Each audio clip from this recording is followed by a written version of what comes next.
ಓಂ ಸದ್ಗುರು ಸಾಯಿನಾಥಾಯ ನಮಃ. ಸಾಯಿ ಸಚ್ಚರಿತೆಯ 9ನೇ ಅಧ್ಯಾಯ. ಶಿರಡಿಯಿಂದ ಹೊರಡುವಾಗ ಬಾಬಾರವರ ಆಜ್ಞೆಯನ್ನುಲ್ಲಂಘಿಸಿದ ಪರಿಣಾಮ, ದೇವತ್ವ ಮತ್ತು ಅದರ ಅವಶ್ಯಕತೆ, ಭಕ್ತರ ಅನುಭವಗಳು. ಇಂದಿನ ಅಧ್ಯಾಯದಲ್ಲಿ ಬಾಬಾರವರ ಆಜ್ಞೆಯನ್ನು ಮೀರುವುದರ ಪರಿಣಾಮವನ್ನು ವಿವರಿಸಿದ್ದೇನಷ್ಟೇ. ಇದನ್ನು ಈಗ ಈ ಅಧ್ಯಾಯದಲ್ಲಿ ಕೆಲವು ಸೂಕ್ತವಾದ ಉದಾಹರಣೆಗಳಿಂದ ದೃಢಪಡಿಸುತ್ತೇನೆ. ಶಿರಡಿ ಯಾತ್ರೆಯ ಗುಣಲಕ್ಷಣ. ಶಿರಡಿ ಯಾತ್ರೆ ಒಂದು ವಿಚಿತ್ರ ಲಕ್ಷಣವೇನೆಂದರೆ, ಬಾಬಾರವರ ಆಜ್ಞೆ ಇಲ್ಲದೆ ಶಿರಡಿಯನ್ನು ಬಿಟ್ಟು ಯಾರೂ ಹೊರಡುವಂತಿಲ್ಲ. ಹಾಗೆ ಹೊರಟರೆ ಭಕ್ತರಿಗೆ ಕಷ್ಟಗಳು ಸಂಭವಿಸುತ್ತಿದ್ದವು ಮತ್ತು ಬಾಬಾರವರ ಆಜ್ಞೆಯ ನಂತರ ಅಲ್ಲಿ ಇರಲೂ ಸಹ ಆಗುತ್ತಿರಲಿಲ್ಲ. ಭಕ್ತರು ಶಿರಡಿ ಬಿಟ್ಟು ಹೊರಡುವಾಗ ಬಾಬಾರವರು ಅವರಿಗೆ ಉಪದೇಶ ನೀಡುತ್ತಿದ್ದರು. ಅವರು ಅದರಂತೆ ನಡೆದುಕೊಂಡರೆ ಒಳಿತು, ನಡೆಯದೇ ಇದ್ದವರಿಗೆ ಅನಾಹುತಗಳು ತಪ್ಪಿರಲಿಲ್ಲ. ಇಂತಹ ಕೆಲವು ಘಟನೆಗಳು ಈ ಕೆಳಕಂಡಂತಿವೆ. ಕೋತೆ ಪಾಟೀಲ್ ಒಂದಿನ ಗೋಪಾಲ್ಗಾಂವದ ಪೇಟೆಗೆ ಹೋಗುವವರಿದ್ದರು. ಹಾಗೆ ಹೋಗುತ್ತಿರುವಾಗ ಅವಸರದಲ್ಲಿ ಮಸೀದಿಗೆ ಬಾಬಾ ಅವರಿಗೆ ನಮಸ್ಕರಿಸಲು ಬಂದರು. ಆಗ ಬಾಬಾರವರು, ಅವಸರವೇಕೆ, ಸ್ವಲ್ಪ ತಾಳು, ಈಗ ಹೋಗಬೇಡ ಎಂದರು. ಆದರೆ ಅವರು ಕೂಡಲೇ ಬೇಕೆಂದಾಗ ಶಾಮನನ್ನಾದರೂ ಜೊತೆಯಲ್ಲಿ ಕರೆದುಕೊಂಡು ಹೋಗಲು ಹೇಳಿದರು. ಇದನ್ನು ಲೆಕ್ಕಿಸದೆ ತ್ಯಾತ್ಯ ಟಾಂಗಾದಲ್ಲಿ ಹೊರಟರು. ಸಾವುಲ್ ಬಾವಿ ದಾಟುತ್ತಲೇ ಅವರ ಕುದುರೆ ಜೋರಾಗಿ ಓಡಲು ಆರಂಭ ಮಾಡಿದುದರಿಂದ ಟಾಂಗಾ ನಡುವಿನಲ್ಲಿ ಉರುಳಿ ಕೆಳಗೆ ಬಿದ್ದಿತು. ಆದರೆ ತಾತ್ಯಾರವರಿಗೆ ಹೆಚ್ಚಿಗೆ ಅಪಾಯವಾಗಿರಲಿಲ್ಲ. ಸಾಯಿಬಾಬಾರವರ ಮಾತು ನೆನಪಾಯಿತು.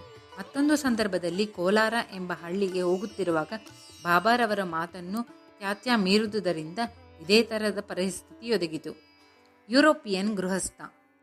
ನಾನಾ ಸಾಹೇಬರಿಂದ ಪರಿಚಯ ಪತ್ರ ಪಡೆದು ಓರ್ವ ಯುರೋಪಿಯನ್ನನ್ನು ಬಾಬಾರವರನ್ನು ಕಾಣಲು ಶಿರಡಿಗೆ ಬಂದನು.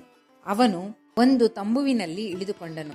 ಬಾಬಾರವರ ಮುಂದೆ ನಮಸ್ಕರಿಸಿ ಅವರ ಕರಗಳನ್ನು ಮುತ್ತಿಡಲು ಹಾತೊರೆಯುತ್ತಾ ಮಸೀದಿಯೊಳಗೆ ಬರಲು ಅವನು 3 ಬಾರಿ ಪ್ರಯತ್ನಿಸಿದನು. ಬಾಬಾರವರು ಅನುಮತಿ ನೀಡಲಿಲ್ಲ. ಮಸೀದಿಯ ಅಂಗಳದಲ್ಲಿ ಕುಳಿತು ದರ್ಶನ ಪಡೆಯುವಂತೆ ಆಜ್ಞೆಯಾಯಿತು. ಅದು ಅವನಿಗೆ ಸರಿ ಬೀಳಲಿಲ್ಲ. ಕೂಡಲೇ ಹಿಂತಿರುಗಲು ಮನಸ್ಸು ಮಾಡಿ ಹೊರಡಲು ಬಾಬಾರವರ ಅನುಮತಿ ಬೇಡಿದನು. ಆಗ ಬಾಬಾ, ಇಂದು ಬೇಡ, ಅವಸರವೇಕೆ ಎಂದರು. ಅಲ್ಲಿದ್ದವರೆಲ್ಲರೂ ಬಾಬಾರವರು ಮಾತನ್ನು ಉಲ್ಲಂಘಿಸಬಾರದೆಂದು ಅವನಿಗೆ ಹೇಳಿದರು. ಆದರೂ ಅದನ್ನು ಲಕ್ಷಿಸದೆ ಅವನು ಟಾಂಗಾ ಹತ್ತಿದನು. ಮೊದಲು ಕುದುರೆಗಳು ಚೆನ್ನಾಗಿ ಓಡುತ್ತಿದ್ದವು. ಸಾವುಲ್ ಬಾವಿ ಸಮೀಪಿಸಿದಾಗ ಎದುರಿಗೆ ಬರುತ್ತಿದ್ದ ಸೈಕಲನ್ನು ಕಂಡು ಅವು ಜೋರಾಗಿ ಓಡಲು ಶುರು ಮಾಡಿದವು. ಟಾಂಗಾ ತಲೆಕೆಳಗಾಯಿತು. ಯುರೋಪಿಯನ್ನನು ಕೆಳಗೆ ಬಿದ್ದನು. ಅವನನ್ನು ಕೂಡಲೇ ಗೋಪಾಲ್ಗಾಂವದ ಆಸ್ಪತ್ರೆಗೆ ಸಾಗಿಸಲಾಯಿತು. ಈ ರೀತಿಯಾದ ಅನುಭವಗಳು ಬಾಬಾರವರ ಮಾತನ್ನು ಜನರು ಮೀರದಂತೆ ಮಾಡಿದವು. ಭಿಕ್ಷೆಯ ಅವಶ್ಯಕತೆ. ಈ ಭಿಕ್ಷೆಯ ಪ್ರಶ್ನೆಯನ್ನು ನೋಡೋಣ. ಬಾಬಾರವರು ಅಂತಹ ಮಹಾಯೋಗಿ, ದೈವಿಕತೆ ಅಂಶವೇ ಆಗಿದ್ದರೆ ನಮ್ಮ ಜೀವಮಾನದಲ್ಲೆಲ್ಲ ಭಿಕ್ಷೆ ಏಕೆ ಬೇಡುತ್ತಿದ್ದರು ಎಂಬ ಪ್ರಶ್ನೆ ಕೆಲವರ ಮನಸ್ಸಿನಲ್ಲಿ ಮೂಡದಿರಲಾರದು. ಈ ಪ್ರಶ್ನೆಯನ್ನು ಈಗ ಉತ್ತರಿಸಬಹುದು. 1. ಭಿಕ್ಷೆ ಬೇಡಿ ಜೀವಿಸಲು ಯಾರು ಅರ್ಹರು? ಯಾರು ಸಂತಾನ, ದ್ರವ್ಯ, ಕೀರ್ತಿ ಇವುಗಳು 3ರಿಂದ ವಿಮುಕ್ತರಾಗಿ ಸನ್ಯಾಸಿಗಳಾಗಿರುತ್ತಾರೆಯೋ ಅವರು ಭಿಕ್ಷೆ ಬೇಡಿ ಜೀವಿಸಲರ್ಹರು ಎಂದು ನಮ್ಮ ಶಾಸ್ತ್ರಗಳಲ್ಲಿ ಹೇಳಲಾಗಿದೆ. ಅವರಿಗೆ ಅಡಿಗೆ ಮಾಡಿಕೊಂಡು ಊಟ ಮಾಡಲಾಗುವುದಿಲ್ಲ. ಅವರಿಗೆ ಆಹಾರ ನೀಡುವುದು ನಮ್ಮ ಕರ್ತವ್ಯ.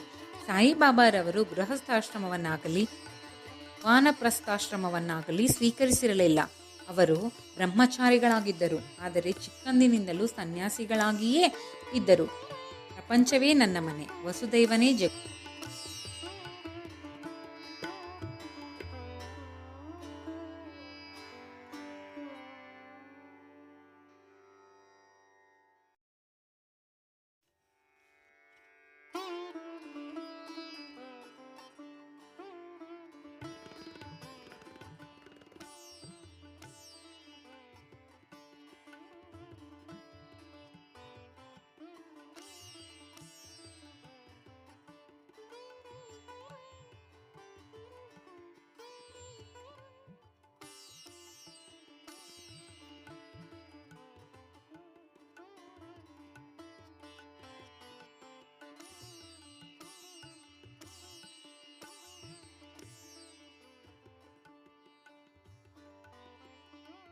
ಪಿತೃಯಜ್ಞ ಪೂರ್ವಜರಿಗೆ ಅರ್ಪಣೆ, ದೇವಯಜ್ಞ ದೇವತೆಗಳಿಗೆ ಅರ್ಪಣೆ, ಭೂತಯಜ್ಞ ಮನುಷ್ಯ ಅಥವಾ ಅತಿಥಿ ಯಜ್ಞ. ಈ ಯಜ್ಞಗಳು ನಾವು ಸರಿಯಾಗಿ ಪಾಲಿಸಿದರೆ ಅವು ನಮಗೆ ಜ್ಞಾನ ಮತ್ತು ಮುಕ್ತಿ ಮಾರ್ಗಕ್ಕೆ ಸುಲಭವಾದ ದಾರಿ ಹಾಕಿಕೊಡುತ್ತವೆ. ಈ ಕರ್ತವ್ಯಗಳು ನಮಗೆ ಜ್ಞಾಪಿಸಲೊಸಗವೇ ಬಾಬಾರವರು ಪ್ರತಿ ಮನೆ ಬಾಗಿಲಿಗೂ ಹೋಗುತ್ತಿದ್ದರು. ಅವರಿಂದ ಈ ರೀತಿಯ ಪಾಠ ಕಲಿತವರು ನಿಜಕ್ಕೂ ಧನ್ಯರು. ಭಕ್ತರ ಅನುಭವಗಳು. ಯಾರು ಒಂದು ಪ್ರತಿಫಲ ಅಥವಾ ಉದಕ ಇವುಗಳನ್ನು ನಿರಂತರ ಪ್ರೀತಿಯಿಂದ ನನಗೆ ಅರ್ಪಿಸುವರೋ ಅಂಥವರ ಪರಿಶುದ್ಧವಾದ ಪ್ರೇಮವನ್ನು ನಾನು ಸದಾ ಮನಪೂರ್ವಕವಾಗಿ ಸ್ವೀಕರಿಸುತ್ತೇನೆ ಎಂದು ಶ್ರೀಕೃಷ್ಣನು ಭಗವದ್ಗೀತೆಯಲ್ಲಿ ಹೇಳಿರುತ್ತಾನೆ. ಹೀಗೆ ಬಾಬಾರವರಿಗೆ ಏನಾದರೊಂದು ಪದಾರ್ಥವನ್ನು ಭಕ್ತಿಯಿಂದ ಅರ್ಪಿಸುತ್ತೇನೆಂದು ಮನಪೂರ್ವಕವಾಗಿ ಹೇಳಿಕೊಂಡು ನಂತರ ಅದನ್ನು ಮರೆತರೆ ಅವರು ಅದನ್ನು ಜ್ಞಾಪಿಸಿ ತೆಗೆದುಕೊಳ್ಳುತ್ತಿದ್ದರು ಮತ್ತು ಆಶೀರ್ವದಿಸುತ್ತಿದ್ದರು. ಈ ಥರದ ಅನೇಕ ಘಟನೆಗಳು ಜರುಗಿವೆ. ತರ್ಕಂಡ್ ಕುಟುಂಬ. ಸಾಹೇಬ್ ತರ್ಕಂಡ ಪ್ರಾರ್ಥನಾ ಸಮಾಜಕ್ಕೆ ಸೇರಿದ ಬಾಬಾರವರ ದೃಢ ಭಕ್ತರಾಗಿದ್ದರು. ಅವರ ಪತ್ನಿ ಮತ್ತು ಮಗ ಇಬ್ಬರೂ ಸಹ ಬಾಬಾರವರ ಪರಮ ಭಕ್ತರಾಗಿದ್ದರು. ಮೇ ತಿಂಗಳಲ್ಲಿ ಶಾಲೆಗೆ ರಜೆ ಇತ್ತು. ಈಗ ಕುಮಾರ್ ತರ್ಕಂಡ್ ಮತ್ತು ಅವರ ತಾಯಿ ಶಿರಡಿಗೆ ಹೋಗಬೇಕೆಂದು ಮನಸ್ಸು ಮಾಡಿದರು. ಆದರೆ ಬಾಲಕ ತರ್ಕಂಡ್ ತಾನು ತನ್ನ ತಾಯಿ ಶಿರಡಿಗೆ ಹೋದರೆ ಮನೆಯಲ್ಲಿ ಬಾಬಾರವರ ಪೂಜೆ ನಿಂತು ಹೋಗುವುದೆಂದು, ತಂದೆಯ ಪ್ರಾರ್ಥನಾ ಸಮಾಜವಾದಿಗಳಾದುದರಿಂದ ಬಾಬಾರವರ ಫೋಟೋಕ್ಕೆ ಪೂಜೆ ಸಲ್ಲಿಸಲಾರರೆಂದು ತಿಳಿದು ಶಿರಡಿಗೆ ಹೋಗಲಿಚ್ಛಿಸಲಿಲ್ಲ. ಆಗ ತಂದೆಯವರಿಂದ ಆಶ್ವಾಸನೆ ಪಡೆದು ತಾಯಿ ಮಗ ಇಬ್ಬರೂ ಒಂದು ಶುಕ್ರವಾರ ರಾತ್ರಿ ಶಿರಡಿಗೆ ಪ್ರಯಾಣ ಬೆಳೆಸಿದರು. ಮರುದಿನ ಶನಿವಾರ. ಶ್ರೀ ತರ್ಕಂಡ್ ಅವರು ಬೆಳಗಿನ ಜಾವ ಎದ್ದು ಸ್ನಾನ ಮುಂತಾದವುಗಳನ್ನು ಮುಗಿಸಿಕೊಂಡು ಬಾಬಾರವರ ಫೋಟೋ ಮುಂದೆ ನಿಂತು, ಬಾಬಾ, ನನ್ನ ಮಗನು ನಿಮಗೆ ಹೇಗೆ ಸೇವೆ ಮಾಡುತ್ತಿದ್ದನೋ ಅದೇ ರೀತಿ ನಾನು ಈ ದಿನ ಸೇವೆ ಸಲ್ಲಿಸುತ್ತೇನೆ. ಅದು ಕೇವಲ ತಮಾಷೆಯಾಗದಿರಲಿ ಎಂದು ಹೇಳಿ ಆ ದಿನ ಪೂಜೆ ಸಲ್ಲಿಸಿ ಸಕ್ಕರೆಯನ್ನು ನೈವೇದ್ಯವಾಗಿ ಅರ್ಪಿಸಿದರು. ಪ್ರಸಾದವನ್ನು ಎಲ್ಲರಿಗೂ ಊಟದ ಜೊತೆಗೆ ಕೊಟ್ಟರು. ಅವರಿಗೆಂದೂ ಈ ತರದ ಪೂಜೆ ಮಾಡಿ ಅಭ್ಯಾಸವಿರಲಿಲ್ಲ. ಆದರೂ ತಮ್ಮ ಮಗನಿಗೆ ವಚನ ಕೊಟ್ಟಂತೆ ಎಲ್ಲವೂ ಸಾಂಗವಾಗಿ ನೆರವೇರುತ್ತಿರುವುದನ್ನು ಕಂಡು ಅವರ ಮನಸ್ಸಿನಲ್ಲಿ ದೃಢತೆ ಮೂಡಿತು. ಮಂಗಳವಾರ ಬೆಳಿಗ್ಗೆಯೂ ಸಹ ಪೂಜೆ ನೆರವೇರಿಸಿ ಕಚೇರಿಗೆ ಹೋದರು. ಮಧ್ಯಾಹ್ನ ಮನೆಗೆ ಬಂದು ಊಟಕ್ಕೆ ಕುಳಿತಾಗ ಬಾಬಾರವರ ಪ್ರಸಾದವಿರಲಿಲ್ಲ. ಅಡಿಗೆಯವರು, ಸ್ವಾಮಿ, ಈ ದಿನ ತಾವು ಸಕ್ಕರೆಯನ್ನು ನೈವೇದ್ಯ ಮಾಡಲು ಮರೆತು ಬಿಟ್ಟಿರಿ ಎಂದನು. ಕೂಡಲೇ ಬಾಬಾರವರ ಫೋಟೋದ ಹತ್ತಿರ ಹೋಗಿ ನಮಸ್ಕರಿಸಿ ಕ್ಷಮೆ ಬೇಡಿದರು. ಆ ದಿನವೇ ತಮ್ಮ ಮಗನಿಗೆ ಬಾಬಾರವರಿಂದ ತಮ್ಮ ಅಪರಾಧ ಕ್ಷಮೆ ಮಾಡಲು ಪತ್ರ ಬರೆದರು. ಅದೇ ಸಮಯ ಮಂಗಳವಾರ ಶಿರಡಿಯಲ್ಲಿ ಮಧ್ಯಾಹ್ನದ ಆರತಿ ಆರಂಭವಾಗುವುದರಲ್ಲಿತ್ತು. ಬಾಬಾರವರು ಶ್ರೀಮತಿ ತರ್ಕಂಡ್ ರವರನ್ನು ಕುರಿತು, ತಾಯಿ, ಈ ದಿನ ಏನಾದರೂ ತಿನ್ನಬೇಕೆನ್ನಿಸಿ ಬಾಂದ್ರಾದಲ್ಲಿ ನಿಮ್ಮ ಮನೆಗೆ ಹೋಗಿದ್ದೆ. ಮನೆಗೆ ಬೀಗ ಹಾಕಿತ್ತು. ಹೇಗೋ ಒಳಗೆ ಪ್ರವೇಶಿಸಿ ನೋಡಿದೆ.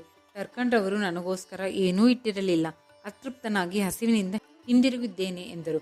ಶ್ರೀಮತಿ ತರ್ಕಂಡ್ ರವರಿಗೆ ಇದರ ಅರ್ಥವಾಗಲಿಲ್ಲ.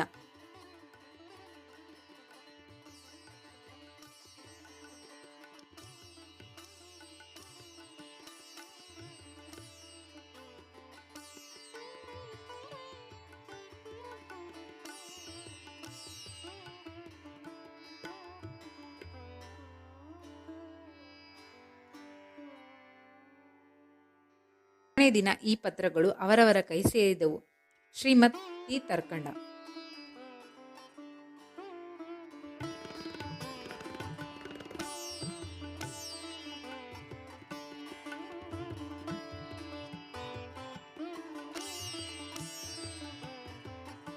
ಒಂದು ಸಾರಿ ಬಾಬಾರವರ ಪರಮಭಕ್ತರಾದ ಬಾಂದ್ರಾದ ಶ್ರೀ ಭಾಸ್ಕರ್ ಪುರಂದರೆಯವರು ಕುಟುಂಬ ಸಮೇತ ಶಿರಡಿಗೆ ಹೊರಟರು.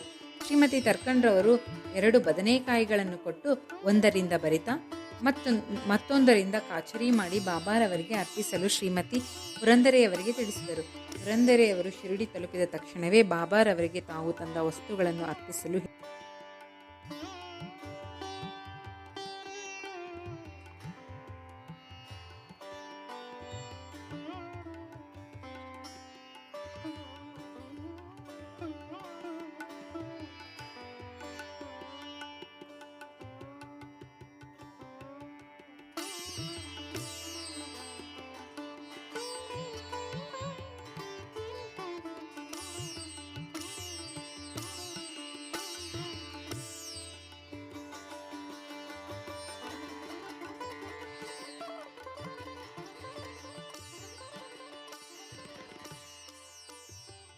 ಮನೆ ತುಂಬ ಹುಡುಕಿದರು. ಬೇಡ ಹೊರತು ಇನ್ನಾವುದೂ ಇರಲಿಲ್ಲ. ಆದರೆ ಅದಾಗಲೇ ನೈವೇದ್ಯವಾಗಿತ್ತು. ಅದನ್ನೇ ಬಾಬಾರವರು ಪ್ರೀತಿಯಿಂದ ಸ್ವೀಕರಿಸುತ್ತಾರೆಂದು ಭಾವಿಸಿ ಮಾನ್ಕರ್ ಅವರ ಕೈಯಲ್ಲಿ ಕೊಟ್ಟು ಕಳಿಸಿದರು.